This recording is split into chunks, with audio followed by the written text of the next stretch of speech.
नमस्कार, big news Bengaluru में आप सभी का स्वागत है। मैं हूं संतोष चौधरी और आज जिस बड़ी खबर का विश्लेषण वो गणतंत्र दिवस से जुड़ी है और हमारा जो राष्ट्र ध्वज है ना, वो कहा जा सकता है कि अतीत और वर्तमान का एक खूबसूरत संगम है। और जो हमारा 75वां गणतंत्र दिवस, इसीलिए हम गौरवान्वित महसूस करें, गर्व इस बात का महसूस है कि इन 75 वर्षों में इस गणतंत्र ने भाषाओं को, परंपराओं को, सभ्यताओं को, धर्म को, आध्यात्म को संजो कर रखा है। विविधता बहुत सारी रही है, हिंदुस्तान विविधताओं का देश माना जाता है, लेकिन इन 75 वर्षों में इन सभी को संजो कर रखा गया है।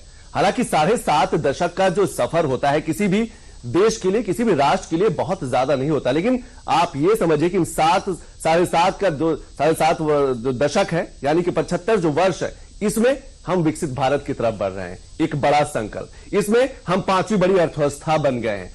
इन 75 सालों में कहा जा सकता है कि डिफेंस सेक्टर में, रक्षा क्षेत्र में हम आत्मनिर्भर बनते जा रहे हैं। हम रक्षा क्षेत्र के कई बड़े इक्विपमेंट हम दूसरे देशों को निर्यात करते हैं। इन 75 वर्षों में हिंदुस्तान ने अपनी एक अलग पहचान बनाई है। इन 75 वर्षों में हिंदुस्तान की तरफ पूरा विश्व लालायित होता है, देखता है, हिंदुस्तान को एक बड़े बाजार के रूप में समझता है। यहां के जो उपभोक्ता हैं उनकी तरफ आकर्षित होता है। तो यह 75 वर्षों का सफर रहा और इसके पीछे सबसे बड़ी कहा जा सकता है कि बात रही है, वो है अनवरत विकास, अनवरत लोकतंत्र को मजबूत करना। क्योंकि हम जानते हैं कि हम अपने पड़ोसी देश की अगर बात करें, 7 आजाद हुए, लेकिन उस पड़ोसी देश की पहचान आतंकवाद के संरक्षण देने की है। लेकिन हिंदुस्तान की जो पहचान है एक परिपक्व लोकतंत्र वाले देश की है, एक ऐसे देश की जो विश्व के किसी भी मंच पर अपनी बात रखता है तो उसकी बात सुनी जाती है। ये बदलता हुआ हिंदुस्तान है और आज हम इसीलिए गौरवान्वित महसूस कर रहे हैं, गर्व से भरे हुए हैं कि इन 75 वर्षों में हिंदुस्तान ने जो तरक्की की है वो कहा जा सकता है कि कई देशों को पीछे छोड़ दिया। और सबसे खास बात, जिस देश ने हिंदुस्तान पर शासन किया उसको हम बहुत पीछे छोड़ आए हैं।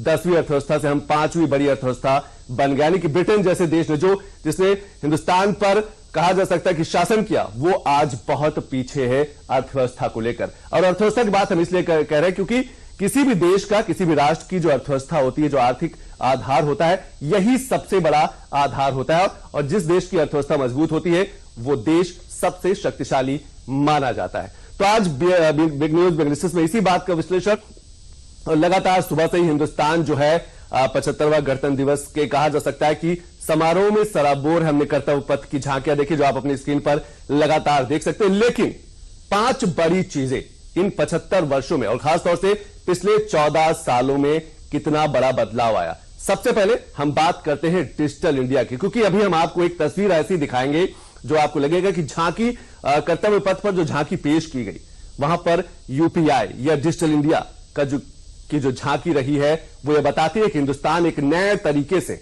आगे बढ़ रहा है। ये ओडिशा की झांकी निकल रही है और आप इसमें एक तस्वीर देखेंगे और इसके बाद एक और तस्वीर दिखाएंगे जो हिंदुस्तान को कहा जा सकता है कि यूपीआई को लेकर हिंदुस्तान पूरे विश्व में सबसे अग्रणी देशों में है, सबसे अव्वल नंबर पर है यूपीआई पेमेंट। ये आप तस्वीर देखिए कि ये जो यूपीआई है, जो डिजिटल इंडिया है, ये हिंदुस्तान की पहचान बनता जा रहा है। कई बड़े देश जो है चाहते हैं कि नहीं, हिंदुस्तान से उनका एमओयू साइन हो जाए यूपीआई को लेकर। और जब यूपीआई की हम बात करते हैं तो कहीं ना कहीं जो डॉलर की निर्भरता है वो भी कम होगी, क्योंकि अभी पूरे विश्व में डॉलर कहा जा सकता है कि राज करता है, हर जगह डॉलर चलता है। लेकिन जिस तरीके से यूपीआई, अब कुछ ग्राफिक्स के आंकड़ों की अगर हम बात करें, आप देख सकते हैं, ग्राफिक्स के माध्यम से समझाएंगे कि डिजिटल इंडिया को लेकर, यूपीआई को लेकर हिंदुस्तान ने कितने बड़े बदलाव किए हैं। कुछ आंकड़े आपके सामने आ रहा, आप देख सकते हैं।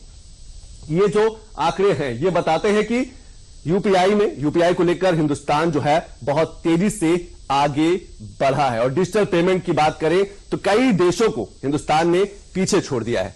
2023 में 125 लाख करोड़ का लेन देन हुआ है, 125 लाख करोड़ का 2023 में, ये यूपीआई के माध्यम से। 2026-27 की जो संभावना है, लगभग 379 अरब की यूपीआई से पेमेंट होगा। सब्जी, ऑनलाइन खरीदारी, आप सब समझ सकते हैं कि छोटे छोटे गांवों में भी यूपीआई से पेमेंट। भारत में बढ़ता डिजिटल शॉपिंग की बात करें तो लगभग 22 करोड़ लोग ऑनलाइन शॉपिंग करते हैं। गेम परचेज की बात करें तो लगभग 11 करोड़ लोग गेम परचेज करते हैं ऑनलाइन। फूड और खाने के ऑर्डर की बात करें तो लगभग 6.5 करोड़। अगर हम इसकी बात करें कैब्स की तो लगभग 2.5 करोड़ और सामान की बात करें तो लगभग 15 करोड़। तो आप समझ सकते हैं कि ये जो आंकड़े हैं ये बताते हैं कि किस तरीके से हिंदुस्तान जो है यूपीआई में आगे बढ़ा। वही तस्वीर हमने आज कर्तव्य पथ पर झांकी में भी देखी। ये वो देश है जिनसे यूपीआई का कार्य हिंदुस्तान का मतलब एमयू कहने का मतलब है कि वहां पर भी यूपीआई चलता है। Singapore, France, Japan, Brazil, Indonesia, America, Australia, रूस, यूएई, अफ्रीकी देश और भी बहुत से देश जो हैं वो कतार में है। लेकिन इसके साथ साथ ये तो कुछ आंकड़े थे, क्योंकि हमने आज जो कर्तव्य पथ पर झांकी देखी कि किस तरीके से यूपीआई की झांकी निकली, खासतौर से इलेक्ट्रॉनिक्स जो मंत्रालय उसने झांकी निकाली। यूपीआई से दुनिया में मास्टर कार्ड और वीजा का चलन होगा खत्म, यानी कि जो डॉलर की निर्भरता है हिंदुस्तान विश्व भर में, वो निर्भरता कम होगी। घूमना और खरीदारी के लिए डॉलर की जरूरत नहीं होगी। आपका अपना यूपीआई ही किसी भी देश में, कुछ देशों से समझौता हो चुका है और बहुत से देश चाहते हैं कि हिंदुस्तान का जो यूपीआई है उनके साथ भी समझौता, और वहां पर आप जाके डॉलर से खर्च करने की जरूरत नहीं, आप यूपीआई से सीधे लेन देन कर सकते हैं, खरीदारी कर सकते हैं। लेकिन एक तस्वीर और बेहद महत्वपूर्ण है, क्योंकि कल जब फ्रांस के राष्ट्रपति इमैनुअल मैक्रों हिंदुस्तान पहुंचे, राजस्थान की राजधानी जयपुर पहुंचे और आज वो मुख्य अतिथि भी रहे, लेकिन कल उन्होंने राजस्थान जयपुर में चाय पी। प्रधानमंत्री मोदी भी मौजूद थे और इमैनुअल मैक्रों भी मौजूद थे, दोनों लोगों ने चाय पी। लेकिन फ्रांस के राष्ट्रपति इमैनुअल मैक्रों ने, आप देख सकते हैं तस्वीर में, कि जो चाय का पेमेंट है वो यूपीआई के जरिए किया है। यह बढ़ता हुआ कहा जा सकता है कि डिजिटलाइजेशन है, डिजिटल इंडिया की तरफ बढ़ते हुए कदम है। आप देख सकते हैं कि किस तरीके से जो पेमेंट है, आप फ्रांस के राष्ट्रपति इमैनुअल मैक्रों ने यूपीआई के माध्यम से चाय का जो पेमेंट है वो किया है। तो यह तस्वीर अपने आप में बताती है कि हिंदुस्तान जो है विश्व को अपनी तरफ आकर्षित कर रहा है। हिंदुस्तान जो है अपना, कहा जा सकता है, एक बड़े बाजार के रूप में। हमारे साथ मेहमान है मनीष अग्रवाल जी हैं, वाइस प्रेसिडेंट हैं एसोचैम के। मनीष जी, बहुत बहुत स्वागत। और सबसे पहला सवाल, ये जो बदलती हुई तस्वीर है, खासतौर से जब हम यूपीआई की बात करते हैं, डिजिटल इंडिया की बात करते हैं, जैसे देखा कि फ्रांस के राष्ट्रपति इमैनुअल मैक्रों ने भी यूपीआई से चाय का पेमेंट किया, क्या आपको लगता है ये विकसित भारत की तरफ बढ़ते हुए कदम है? संतोष जी, भारत का जो रुपए है वो एक वैश्विक करेंसी के रूप में आगे बढ़ रहा है। जैसे आपने बताया ना, डॉलर की निर्भरता कम हो रही है, तो जितने देशों में हम अपने रुपए के थ्रू व्यापार करेंगे उससे हमारी डॉलर पे निर्भरता कम होगी और हमें अपनी करेंसी को आगे बढ़ाने का मौका मिलेगा। पिछले साल हमने 1.7 ट्रिलियन डॉलर का काम जो है वो यूपीआई के थ्रू करा। तो यूपीआई का पेमेंट आप देखते हैं चाय की दुकान पे, सब्जी की दुकान पे, फल की दुकान पे, तो इससे क्या है ना, लोग बैंकों से जुड़ रहे हैं। आपने देखा होगा प्रधानमंत्री जो स्वरोजगार योजना है, जो छोटे छोटे 10-10 हजार, 20-20 हजार, 50-50 हजार के लोन जिन्हें दिए जाते हैं, वो लोग भी अब इस पेमेंट के माध्यम से जुड़ रहे हैं। तो वो एक समृद्ध राष्ट्र की तरफ बढ़ रहे हैं। छोटे लोग जिनके पास यूपीआई से पेमेंट नहीं आता था, बैंकिंग व्यवस्था से वो जुड़ नहीं पाते थे, क्योंकि बैंक उन्हें और लोन देते वक्त कहता था आपके पास कोई टर्नओवर नहीं है। तो इससे क्या है, जो कैशलेस करेंसी की तरफ बढ़ रहे हैं, तो एक टर्नओवर जो उनका बैंक में दिख रहा है, उससे उन्हें आगे की और सुविधाएं, जो मूलभूत सुविधाएं हैं, उन्हें स्टडीज के लिए बच्चों के लिए लोन चाहिए, मकान के लिए बच्चों के लिए लोन चाहिए, तो उनकी एक बैंकिंग हिस्ट्री बन रही है। बैंक को इससे बिजनेस मिल रहा है, सरकार को इससे पारदर्शिता मिल रही है, और इसी से हमारे जो जीएसटी कलेक्शन लगातार बढ़ रहे हैं उसमें आपको ये रिफ्लेक्शन दिखता है। क्योंकि इकोनॉमी में जो है इस प्लास्टिक मनी का आप कह सकते हैं या यूपीआई ट्रांजैक्शन के थ्रू जो मनी की आत्मनिर्भरता जो है कैश की कम हो रही है और इनकी बन रही है। आपने देखा होगा डिजिटल पेमेंट के माध्यम से आज जो सब्सिडी वगैरह और सारी चीजें जो सरकार दे रही है,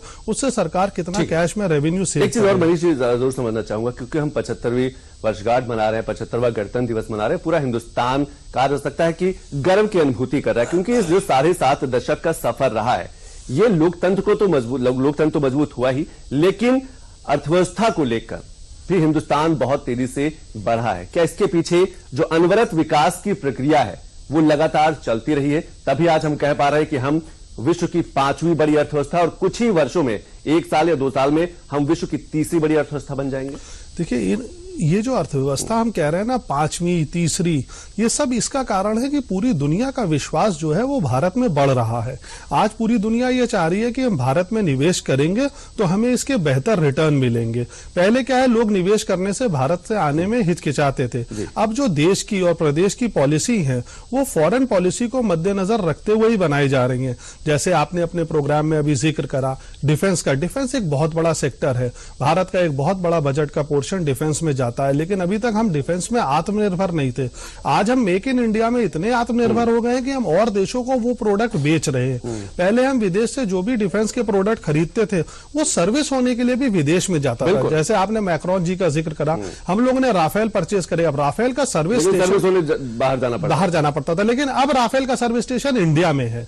स्पेयर पार्ट्स हमारे पास अवेलेबल है। भगवान ना करे कल को कोई युद्ध का समय होता है तो फिर उस समय सर्विस कराने विदेश जाएगा। तो ऐसे बिल्कुल लगातार हम आत्मनिर्भर बनते जा रहे हैं। हिंदुस्तान जो है आत्मनिर्भर बनता जा रहा है। और कर्तव्य पथ पर जब उत्तर प्रदेश की झांकी निकली तो नजारा क्या था, क्योंकि इस बार की झांकी जो है उत्तर प्रदेश की बेहद खास रही है। और खास इसलिए रही है कि 22 जनवरी को जब प्रभु श्री राम की प्राण प्रतिष्ठा हुई, अयोध्या में भव्य आयोजन हुआ। ये आप तस्वीर, आप झांकी देख सकते हैं कि उत्तर प्रदेश की झांकी में लगातार आप देख सकते हैं किस तरीके से जो अयोध्या का राम मंदिर है, यहाँ की जो परंपराएं हैं, ऋषि गुरुओं की जो परंपराएं हैं वो दर्शाई गई हैं। वहां यहाँ का जो लोक नृत्य है वो दर्शाया गया। तो ये जो तस्वीर है, ये कहा जा सकता है कि उत्तर प्रदेश के भविष्य के लिए, उत्तर प्रदेश की अर्थव्यवस्था के लिए भी बदलने वाली तस्वीर। और ये अपने आप में बदलते हुए हिंदुस्तान की बड़ी तस्वीर साफ तौर पर नजर आ रहा है। और खासतौर उत्तर प्रदेश की बात हम इसलिए करें कि उत्तर प्रदेश जो है वो सबसे अधिक युवाओं वाला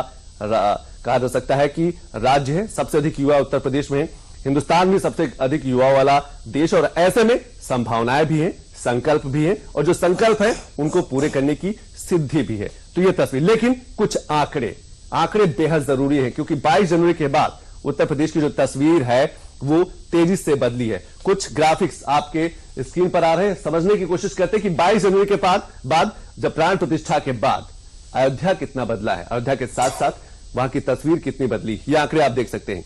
पर्यटकों का जो खर्च, एसबीआई की एक रिपोर्ट है कुछ दिन पहले की, 2022 के मुकाबले 2024 में दोगुना हो जाएगा। और इसके साथ साथ टैक्स रेवेन्यू 20,000 करोड़ से बढ़कर 25,000 करोड़ हो जाएगा। और सिर्फ इसलिए अयोध्या में राम मंदिर बनकर तैयार है। और पिछले 4 दिनों से हम देख रहे हैं कि लाखों की संख्या में प्रतिदिन जो श्रद्धालु हैं वो पहुंच रहे हैं। यूपी में 2.2 लाख करोड़ अगर 2022 में पर्यटकों ने खर्च किया है। 2022 का एक खर्च है कि उत्तर प्रदेश में जितने भी पर्यटक आए हो, चाहे काशी आए हो, मथुरा आए हो, 2022 में विदेशी पर्यटकों ने 10,000 करोड़ रुपए खर्च किया, खाने में, रहने में, गाड़ी लेने में। आप समझ सकते हैं कि वर्ष 2022 में 2.21 करोड़ पर्यटक अयोध्या पहुंचे, यानी कि 2 करोड़ से अधिक जो पर्यटक हैं वो 2022 में अयोध्या गए थे दर्शन करने। 2028 की बात करें तो भारत की इकोनॉमी जो है $5 ट्रिलियन के आसपास, यानी कि तीसरी बड़ी अर्थव्यवस्था हो जाएगी। वैसे भी हिंदुस्तान $5 ट्रिलियन इकोनॉमी के लक्ष्य के साथ आगे बढ़ रहा है। जिन कंपनियों ने अयोध्या में निवेश किया उनका आप देख सकते हैं कि शेयर प्राइस कितना बढ़ा। दिसंबर 2023 में 1549 और जनवरी 2024 में 2,500 के आसपास। प्रोयोग लिमिटेड दिसंबर 2023 में 656 रुपए था, जनवरी 2024 में 1,070 हो गया एक महीने में। ये वो कंपनियां हैं जिन्होंने अयोध्या में निवेश किया है और रिटर्न जो है लगभग 63% से अधिक है, यानी कि प्रभु श्री राम जो है वो झोली भरेंगे। जेनेसिस इंटरनेशनल की बात करें, दिसंबर 2023 415, जनवरी 2024 479 रुपए के आसपास, यानी कि ये वो सब सारी कंपनियों को हम दिखा रहे हैं। आईआरसीटीसी रिटर्न 18%, दिसंबर 2023 868 शेयर प्राइस, जनवरी 2024 में 1025। मकसद ये है कि अयोध्या में जिन बड़ी कंपनियों ने निवेश किया, चाहे वो होटल को लेकर, इंफ्रास्ट्रक्चर को लेकर, ट्रांसपोर्टेशन को लेकर, फूड इंडस्ट्री को लेकर, सबके शेयर में कई कहा जा सकता है कि दोगुना तेगुना उछाला है। मनीष जी, प्रतिक्रिया कैसे देखते हैं? देखिए, ये यूपी ने ना एक नया इंडस्ट्री का मॉडल दिया है देश को, जो टूरिज्म इंडस्ट्री के रूप में है। क्योंकि उत्तर प्रदेश एक कृषि प्रधान देश है, तो यहाँ पे जब प्राइवेट कंपनियां या एमएनसीज आती थी तो उन्हें लैंड मिलने में समस्या होती थी। लेकिन टूरिज्म की जो ये अपॉर्चुनिटी निकल के आई है, और खासकर राम मंदिर के इनॉग्रेशन के बाद से, तो आपने जिस एसबीआई की रिपोर्ट का जिक्र करा था, वो रिपोर्ट सबने देखी थी कि 25,000 करोड़ का रेवेन्यू टारगेट है इस साल राम मंदिर के खुल जाने के बाद। तो इसमें जो उत्तर प्रदेश में जो वृद्धि हो रही है, कोई ऐसा 5 स्टार होटल नहीं है जो इस समय अयोध्या में नहीं आना चाहता, कोई ऐसी टाउनशिप नहीं है जो अयोध्या में नहीं आना चाहती। और उत्तर प्रदेश के मुख्यमंत्री ने अयोध्या को एक सोलर सिटी के रूप में डेवलप करा है, वो भी एक उदाहरण है। आपने देखा होगा, जैसे ही राम मंदिर के उद्घाटन के बाद माननीय प्रधानमंत्री जी दिल्ली पहुंचे, उन्होंने 1 करोड़ घरों को सोलर के रूफटॉप के रूप में कन्वर्ट करने की योजना का आह्वान किया। तो इन सारी चीजों से जो आत्मनिर्भरता मिल रही है प्रदेश को, वो बहुत काम आएगी आगे। बिल्कुल, लगातार हम 75वें गणतंत्र दिवस की बात करें और लगातार हम झांकी के जो दृश्य आज जो कर्तव्य पथ पर हिंदुस्तान ने अपने शौर्य का प्रदर्शन किया, अपनी ताकत का प्रदर्शन किया और जो जाबाज सैनिक रहे हैं, चाहे महिला सैनिक या फिर पुरुष सैनिकों की बात की, उन्होंने जिस तरीके से कर्तव्य दिखाए हैं वो भी हम अपने लगातार स्क्रीन पर दिखा रहे कि ये बदलता हुआ हिंदुस्तान है। हमने डिफेंस सेक्टर में 5 अगर बड़ी चीजों की बात करें 75 सालों में, तो सबसे बड़ा बदलाव ये हुआ, सबसे बड़ा कहा जा सकता है कि उपलब्धि ये हुई कि हम डिफेंस सेक्टर में आत्मनिर्भर हुए। दूसरा, हम 5वीं बड़ी अर्थव्यवस्था बने और 1 साल या 1.5 साल के अंदर हम 3री बड़ी अर्थव्यवस्था बन जाएगा, यानी कि अमेरिका चीन के बाद भारत विश्व में 3री बड़ी अर्थव्यवस्था हो जाएगा, जापान जर्मनी को पीछे करते हुए।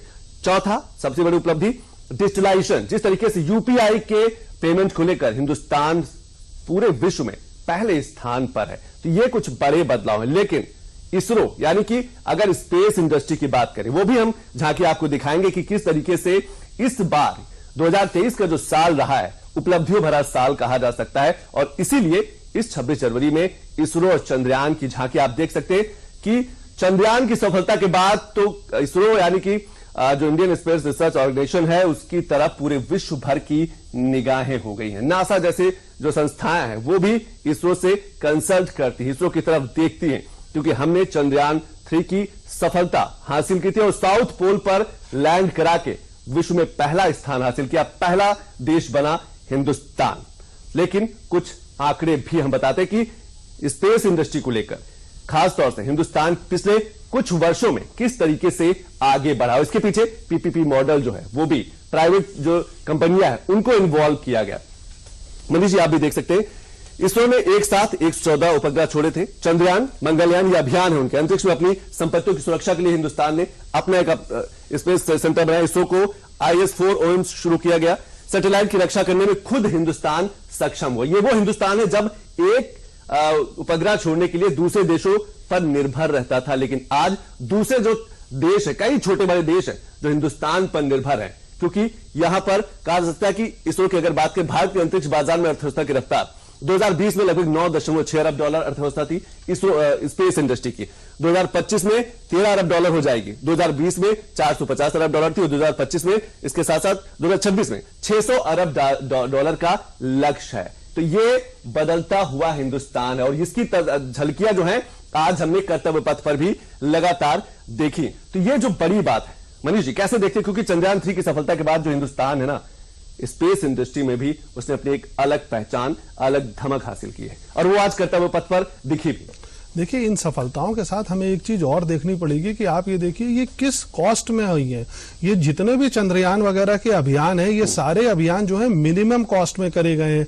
वर्ल्ड में कोई भी कंपनी इस कॉस्ट पे इतना अच्छा अभियान, इतना सफल अभियान चंद्रयान तक पहुंचना पॉसिबल नहीं था। तो हमारे साइंटिस्ट ने जो अचीव करा है वो मिनिमम कॉस्ट में अचीव करा है, इसलिए भारत में ये और बड़ी उपलब्धि के रूप में गिना जा रहा है और भारत हर सेक्टर में अपने आप को साबित कर रहा है। स्पेस एक सेक्टर ऐसा था जिसमें भारत की क्रेडिबिलिटी उतनी अच्छी नहीं मानी जाती थी, लेकिन पिछले कुछ सालों में भारत के साइंटिस्टों ने यह प्रूव कर दिया है कि हम इस सेक्टर में भी कहीं पीछे नहीं हैं। सेक्टर हम कहेंगे लगातार झांकियों की जो तस्वीरें हैं वो अगर दर्शकों को दिखाएं तो ज्यादा, क्योंकि आज का जो दिन है वो बेहद महत्वपूर्ण है। मनीष जी अपनी बात पूरी करिए।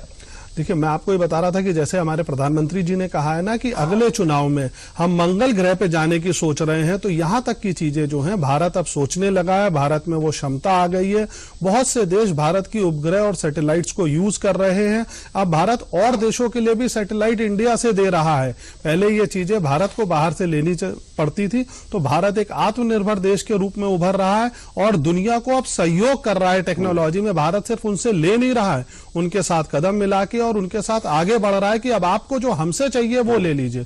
तो ये हमारे स्पेस मिशन को एक नई शक्ति प्रदान कर रहा है। बिल्कुल, अंतरिक्ष की बात करें तो अंतरिक्ष की अर्थव्यवस्था भी बढ़ी और 2014 के बाद से जिस तरीके से स्पेस इंडस्ट्री को बढ़ावा दिया गया है, जिस तरीके से अंतरिक्ष अर्थव्यवस्था को बढ़ावा दिया गया है, जिस तरीके से कहा जा सकता है कि अब दूसरे देश निर्भर हुए, ये एक बड़े बदलाव की तरफ जाता है। लेकिन हम शुरुआत से डिफेंस सेक्टर की बात करें तो एक वो भी झांकी देख लेते कि हमारे जो शूरवीर हैं, हमारे जो जाबाज थे, उनका प्रदर्शन, उनका जो कर्तव्य देखकर कहा जा सकता है कि पूरी दुनिया प्रभावित हुई है। और ये इलेक्ट्रॉनिक्स मंत्रालय यानी इलेक्ट्रॉनिक सूचना मंत्रालय की झांकी, लेकिन हम आपको दिखाएंगे रक्षा मंत्रालय यानी कि रक्षा क्षेत्र में किस तरीके से हिंदुस्तान जो है लगातार एक कदम आगे बढ़ता रहा है। ये वो तस्वीरें जो आपको गौरव से भर देंगी, आपके अंदर उत्साह, उमंग, उल्लास भी होगा और आपको इस बात का गर्व होगा कि आप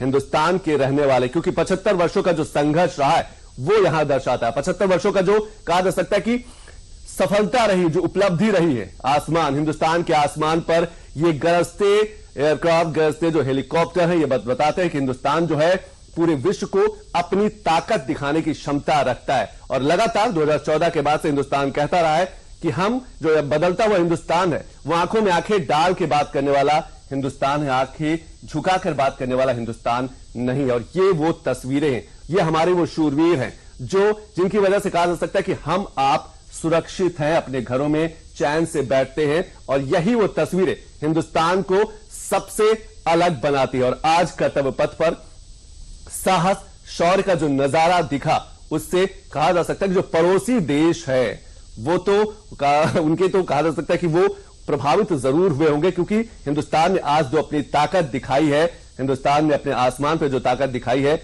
उससे यह पता चलता है कि अब हिंदुस्तान तीसरी बड़ी अर्थव्यवस्था की तरफ तेजी से आगे बढ़ रहा है। क्योंकि अर्थव्यवस्था इसलिए क्योंकि हर एक चीज अर्थव्यवस्था से ही प्रभावित होती है। मनीष जी, लास्ट कमेंट, सिर्फ 30 सेकंड।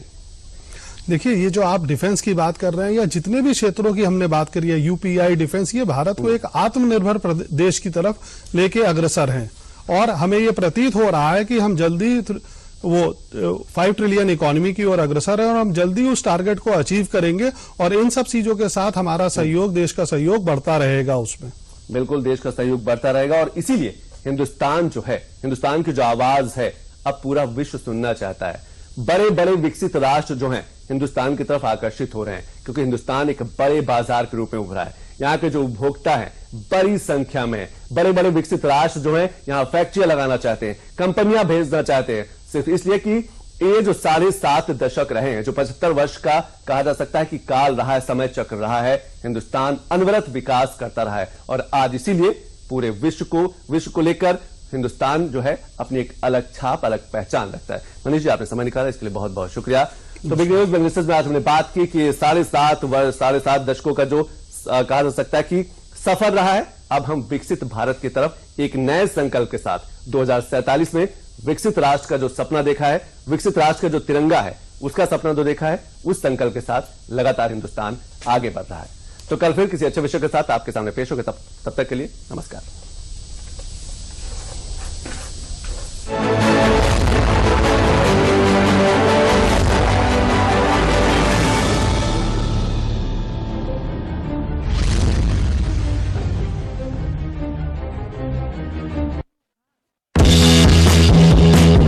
मन की बात है जन जन की, संघर्षों के कुछ किस्से, कहानी कुछ सफलताओं की, अनकही विरासत की, उम्मीदें नए भारत की। महीने के आखिरी रविवार का रहता है इंतजार। ब्रह्मपुत्र के घाट से हिमालय के विस्तार तक होती है मन की बात प्रधानमंत्री के साथ। तो सुनिए इस महीने 28 जनवरी सुबह 11 बजे मन की बात आकाशवाणी और दूरदर्शन के सभी चैनलों पर। इसके अतिरिक्त आकाशवाणी और दूरदर्शन के YouTube चैनल और प्रसार भारती के ऐप न्यूज ऑन एयर पर सजीव प्रसारण लाइव स्ट्रीमिंग के माध्यम से। तो याद रखें, 28 जनवरी सुबह 11 बजे मन की बात। ओम नमः शिवाय, ओम नमः भक्ति रस में डूबे भजन। मां जननी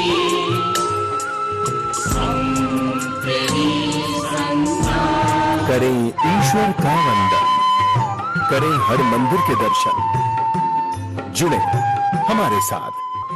मनवा गाए